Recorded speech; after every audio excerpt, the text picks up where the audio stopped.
Hello friends, ಎಲ್ಲರಿಗೆ ನಮಸ್ಕಾರ.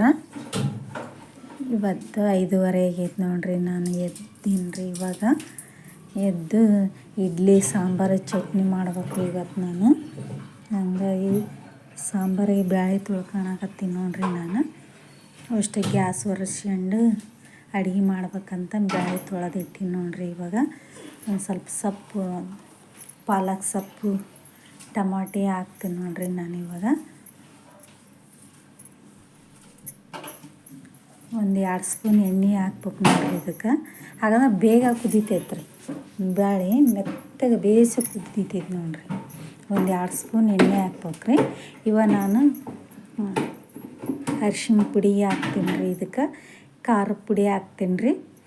ಹಾಗಂದ್ರೆ ಬೇಯಿಸಿ ಕುದ್ದು ಬಿಡುತ್ತೆ ರೀ. ಅದ್ರಾಗ ಕುಕ್ಕರ್ನಾಗ ಬೇಯಿಸಿ ಆಗ್ತೈತೆ ನೋಡ್ರಿ. ಈ ಥರ ಎಲ್ಲದು ಹಾಕಿ ಕುಚ್ಚಿ ಬಿಡ್ತೀನಿ ರೀ. ಬೇಯಿಸಿ ಮೆತ್ತಗೆ ಕುದ್ದು ಬಿಡುತ್ತೆ ರೀ ಅದು. ಹಾಗಾದ್ರೆ ಒಂದು ಸ್ವಲ್ಪ ಮಗುಚಿ ಒಗ್ಗರಣೆ ಕೊಟ್ಬಿಟ್ರೆ ಸಾಂಬಾರು ಸೂಪರ್ ಆಗುತ್ತೆ ನೋಡ್ರಿ. ಈ ಥರ ಒಂದು ಸ್ಪೂನು 2 ಸ್ಪೂನ್ ಹಾಕಿ ನೋಡ್ರಿ ಖಾರ ನಾನಿಲ್ಲಿ.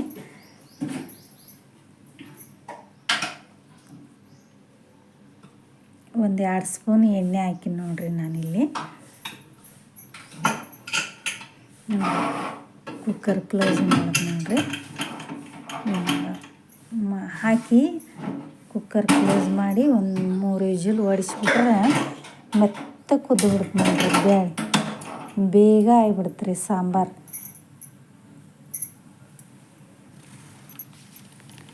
ಈ ಥರ ಚಟ್ನಿ, ಈ ಕಡೆಗೆ ಚಟ್ನಿ ಮಾಡೋಕೆ ಶೇಂಗಾ ಹುರಿಯಕತ್ತೀನಿ ನೋಡ್ರಿ ನಾನಿಲ್ಲಿ.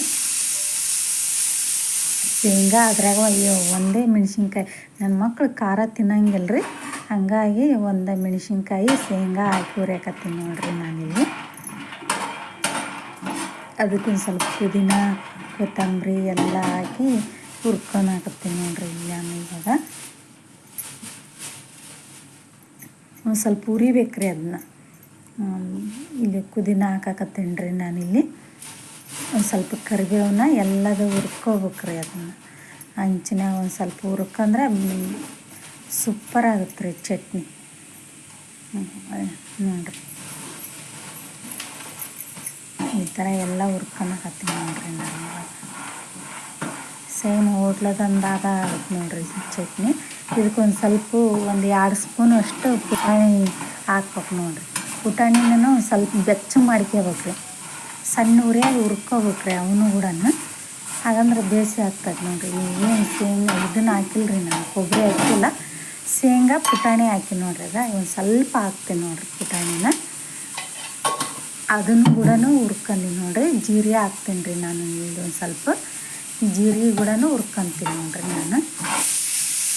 ಅಷ್ಟು ಹುರ್ಕೊಂಡು ಸಣ್ಣ ಉರಿಯಾಗಿ ಹುರ್ಕೋಬೇಕು ರೀ ಎಲ್ಲದನ್ನು. ಶೇಂಗಾ, ಪುಟಾಣಿ ಆಮ್ಯಾಗ ಹಾಕ್ರಿ ನೀವು.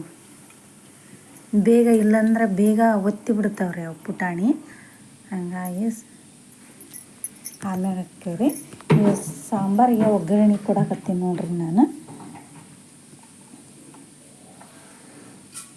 ಸಾಸಿವೆ, ಜೀರಿಗೆ, ಕರಿಬೇವು ಹಾಕಿ ಬೆಚ್ಚ ಪಟ ಅನ್ಬೇಕು ಒಗ್ಗರಣೆ. ಸ್ವಲ್ಪ ಸಾಂಬಾರಿಗೆ ಒಗ್ಗರಣೆ ಕೊಡ್ತೀವಲ್ರಿ, ಒತ್ತಬೇಕು ರೀ. ಹಾಗಾದ್ರೆ ಅವು ಜೀರಿಗೆ, ಸಾಸಿವೆ ಒಂದು ಸ್ವಲ್ಪ ಒತ್ತಿದ್ರನ ಟೇಸ್ಟ್ ನೋಡ್ರಿ. ಅದು ಪಲ್ಯಕ್ಕೆ ಯಾವ್ದಾರ ಪಲ್ಯ ಮಾಡಿದ್ರೆ ಸ್ವಲ್ಪ ಒತ್ತಲಿದ್ರೆ ನಡಿತೈತೆ ರೀ. ಇದಕ್ಕೆ ಸಾಂಬಾರಿಗೆ ಮಾತ್ರ ಒಂದು ಸ್ವಲ್ಪ ಜಾಸ್ತಿ ಒತ್ತಬೇಕು ನೋಡ್ರಿ. ಹಾಗಂದ್ರೆ ಟೇಸ್ಟ್ ಆಗುತ್ತೆ ರೀ ಸಾಂಬಾರು. ಒಂದು ಸ್ವಲ್ಪ ಹುಣಸೆ ರಸ ಬಿಟ್ಟು ನೋಡ್ರಿ ನಾನು. ಇದು ಹುಣ್ಸೆಹಣ್ಣು ಬೇಯಿಸಿ ಚೆಂದಾಗಿ ಕುದಿಬೇಕು ನೋಡ್ರಿ. ಬೇಯಿಸಿ ಕುದ್ದ ಮ್ಯಾಗ ಬೇಳೆ ಹಾಕ್ಕೋಬೇಕು ರೀ ನಾವಿಲ್ಲಿ. ಅದನ್ನು ನೋಡ್ರಿ ಎಷ್ಟು ಮಸ್ತ್ ಕುದ್ದೈತೆ ನೋಡ್ರಿ. ಈ ಥರ ಬೇಯಿಸಿ ಅದನ್ನ ಮುಗುಚಿ ಹಾಕಿಬಿಡೋದು ರೀ. ಹುಣ್ಸೆ ಹುಳಿ ಕುದ್ದೈತಲ್ರಿ, ಅದಕ್ಕೆ ಹಾಕಿ ಒಂದು ಸ್ವಲ್ಪ ಬೆಲ್ಲ ಹಾಕ್ಬೇಕು ರೀ. ಎಷ್ಟು ಬೇಕಷ್ಟು ನಮ್ಗೆ ನೀರು ಹಾಕ್ಕೋಬೇಕು ನೋಡ್ರಿ. ಇವಾಗ ನನ್ನ ಮಕ್ಕಳು ಚಟ್ನಿ ತಿನ್ನಂಗಲ್ರಿ, ಸಾಂಬಾರ ತಿಂತಾರೆ ಇಡ್ಲಿಯಾಗ. ಹಂಗಾಗಿ ಒಂದು ಸ್ವಲ್ಪ ಜಾಸ್ತಿನ ಮಾಡಿ ನೋಡ್ರಿ ಸಾಂಬಾರು. ನಾನು ರುಚಿ ತಕ್ಕಷ್ಟು ಉಪ್ಪು ಹಾಕ್ತೀನಿ ನೋಡ್ರಿ ನಾನು. ಇವಾಗ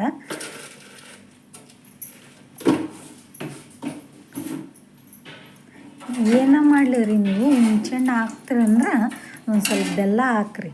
ಹಾಗಂದ್ರೆ ಯಾವುದೇ ಅಡುಗೆ ಮಾಡು ನೀನು ಒಂದು ಸ್ವಲ್ಪ ಬೆಲ್ಲ ಹಾಕಿ ಮಾಡಿರಿ, ಎಷ್ಟು ಸೂಪರ್ ಆಗ್ತೈತೆ ನೋಡಿರಿ. ಇವಾಗ ಬೆಲ್ಲ ಹಾಕ್ತೀನಿ ನೋಡಿರಿ. ನಾನು ಪ್ರತಿಯೊಂದಕ್ಕೂ ಬೆಲ್ಲ ಹಾಕ್ಲಾರ್ದ ಅಡುಗೆನ ಮಾಡೋಂಗಿಲ್ಲ ನೋಡಿರಿ. ನಾನು ಎಲ್ಲದಕ್ಕೂ ಸ್ವಲ್ಪರ ಬೆಲ್ಲ ಹಾಕ್ತೀನಿ ರೀ ನಾನು. ಆಗ ಸೂಪರ್ ಆಗ್ತೈತೆ ರೀ ಅಡುಗೆ. ಚಟ್ನಿಗೆ ಒಗ್ಗರಣೆ ಕೊಡಕತ್ತೀನಿ ರೀ ನಾನು. ಇವಾಗ ಒಂದು 2 ಸ್ಪೂನ್ ಎಣ್ಣೆ ಹಾಕಿ ನೋಡಿರಿ. ನಾನಿಲ್ಲಿ ಜೀರಿಗೆ ಸಾಸಿವೆ ಹಾಕ್ತೀನಿ ರೀ. ಅದು ಕೂಡ ಇದಕ್ಕೆ ಚಟ್ನಿಗೆ ಒಗ್ಗರಣೆ ಕೊಡ್ತೀವಲ್ಲ ರೀ, ಅದು ಕೂಡ ಚಟಪಟ ಅಂತ ಸಿಡಿಬೇಕು ನೋಡಿರಿ ಸಾಸಿವೆ ಜೀರಿಗೆ. ಹಾಗಂದ್ರೆ ಸೂಪರ್ ಆಗ್ತದೆ ರೀ, ಘಮ್ ಅಂತೈತೆ ನೋಡಿರಿ ಚಟ್ನಿ ಕೂಡ. ಯಾವುದೇ ಒಗ್ಗರಣೆ ಕೊಡು ನೀನು ಜೀರಿಗೆ ಸಾಸಿವೆ ಮಾತ್ರ ಬೇಯಿಸಿ ಚಟಪಟ ಅನ್ಬೇಕು ನೋಡಿರಿ. ಹಾಗಾದ್ರೆ ಇದು ಅಡುಗೆ ಮಾಡಿದ್ದು ಸ್ಮೆಲ್ ಹೆಂಗೆ ಬರುತ್ತೆ ನೋಡಿರಿ. ನೀವ ಒಂದು ಸಲ ಮಾಡಿ ನೋಡಿರಿ. ಬೇಕಾದ್ರೆ ಮನೆಯೆಲ್ಲ ಘಮ್ ಅಂತೈತೆ ನೋಡಿರಿ. ಈಗ ಆಮ್ಯಾಗ ಸ್ಟವ್ ಆಫ್ ಮಾಡಿ ಒಂದು ಸ್ವಲ್ಪ ಕರಿಬೇವು ಹಾಕಿ ನೋಡಿರಿ. ನಾನು ಎಣ್ಣೆ ಭಾಳ ಕಾದಿತ್ತಲ್ಲ, ಆಫ್ ಮಾಡಿ ಹಾಕ್ರಿ. ಅದಕ್ಕೆ ಇದಾಗಿಬಿಡುತ್ತೆ ರೀ ಅದು. ಇವಾಗ ಚಟ್ನಿ ರುಬ್ಕೊಂಬಂದಿದ್ನಲ್ರಿ ನಾನು, ಇವಾಗ ಹಾಕ್ಕೊತೀನಿ ನೋಡಿರಿ. ಇದಕ್ಕೆ ಒಗ್ಗರಣೆ ಈ ಥರ ಆಗ್ಬೇಕು ನೋಡಿರಿ. ಚಟ್ನಿ ಎಷ್ಟು ಸೂಪರ್ ಆಗುತ್ತೆ ನೋಡಿರಿ. ನೀವು ಒಂದು ಸಲ ಟ್ರೈ ಮಾಡಿರಿ ಈ ಥರ ಮನ್ಯಾಗ. ನೋಡಿರಿ ಈ ಕಡೆಗೆ ಇಡ್ಲಿ ಹಾಕಿ ನೋಡಿರಿ. ನಾನು ಇವಾಗ ಇಡ್ಲಿ ಮಾಡ್ಬೇಕಂದ್ರೆ ಹೆಂಗೆ ಮಾಡ್ಬೇಕು ಗೊತ್ತನ್ರಿ ನೀವು? ಉಬ್ಬಿ ಬರ್ಬೇಕು ನಮ್ಮ ಹಿಟ್ಟಂದ್ರೆ 1 ತಾಸು ಮುಂಚೆನೇ ರವೆ ನೆನೆ ಇಡ್ಬೇಕ್ರಿ ನೀವು. ಆಮ್ಯಾಗ ಉದ್ದಿನ ಬೇಳೆನ ಮಿಕ್ಸಿಗೆ ಹಾಕ್ಕೊಂಡು ಹಾಕ್ರಿ. ಆವಾಗ ಬೇಯಿಸಿ ಉಬ್ಬುತ್ತೆ ರೀ ಅದು.